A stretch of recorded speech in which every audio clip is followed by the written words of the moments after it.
Welcome to the Wisecut audio podcast. Our mission here is simple. We take complex information and pull out the key insights to help you get informed fast. So, today we're tackling a really interesting question. What's the real engine behind success and innovation? Is it sheer brain power, high IQ, or, and this is the surprising angle from the ideas we looked at, could it be something more like, well, trial and error? Exactly. We're going to challenge some pretty standard ideas about how discoveries happen and success is built. Hopefully you'll walk away with some genuinely practical takeaways. Okay, let's dive in. One concept that really jumped out is anti-fragility. It's not just being tough, right? It's about actually benefiting from chaos, from disorder, sort of preferring situations with small losses and big gains. Right. You gain from volatility. And here's the kicker.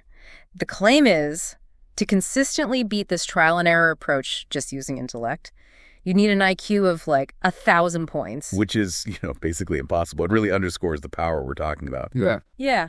And the point was made that most big leaps forward, medicine, tech, almost everywhere except maybe nuclear physics, right, they came from this iterative process, often by people who didn't have a perfect theoretical understanding beforehand. It really flips the script. And this connects directly to entrepreneurship, doesn't it? How so? Well, think about the fail fast, fail early culture. Silicon Valley, for instance. Okay. It's essentially anti-fragility in action.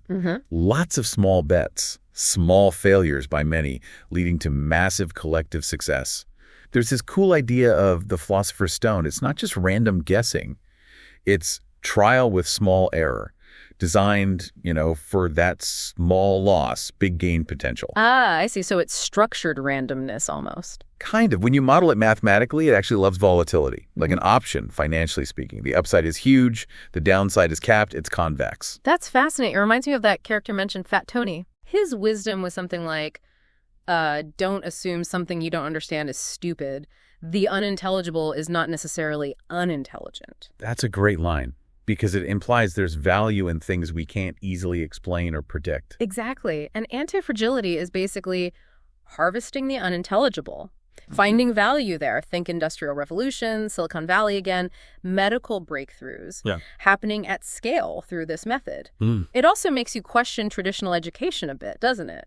The idea was raised that academia might even sometimes inhibit risk-taking. Yeah, the lecturing birds how to fly analogy. Science often follows technology, trying to explain what tinkerers already figured out. Right. Like, would Bill Gates have started Microsoft if he'd finished college, gone the standard route? Maybe not. It leads to this idea of tinkering. Many successful innovators are just tinkerers at heart. Playing around. Yeah, playing around at the edges, working on something that just seems interesting to them. It might look like wasted time or maybe low status work. But it's crucial. Absolutely crucial. It reminds me of Steve Jobs saying, you can't connect the dots looking forward, only backward. Ah, yes. That's such a powerful idea. It really emphasizes acting now based on the options you have, rather than sticking rigidly to some grand 5-year plan that might be totally wrong anyway. You adapt. So, pulling this all together for you listening, what's the takeaway? It seems like, yes, theoretical knowledge is important. It gives you that base, that first principle thinking. Helps you spot nonsense, yeah. But maybe, just maybe, the real innovative learning, the breakthroughs, they come from the bottom up, from actually doing, iterating, learning from outcomes. Like Buffett and Munger.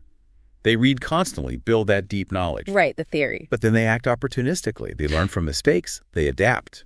It's both. It's that blend, like Munger's advice. Be a lifelong learner, read voraciously, stay curious, get a little wiser each day, combine the thinking with the doing. So maybe the final thought for you to consider is this. Knowing about anti-fragility, about the power of tinkering and small errors, how might that change your approach? How could you maybe build more of that productive trial and error into your own learning, your career, or how you tackle challenges? Food for thought. Thanks for joining the Wisecut audio podcast. Please like, share, subscribe, and comment your favorite topics to cover in the next episode.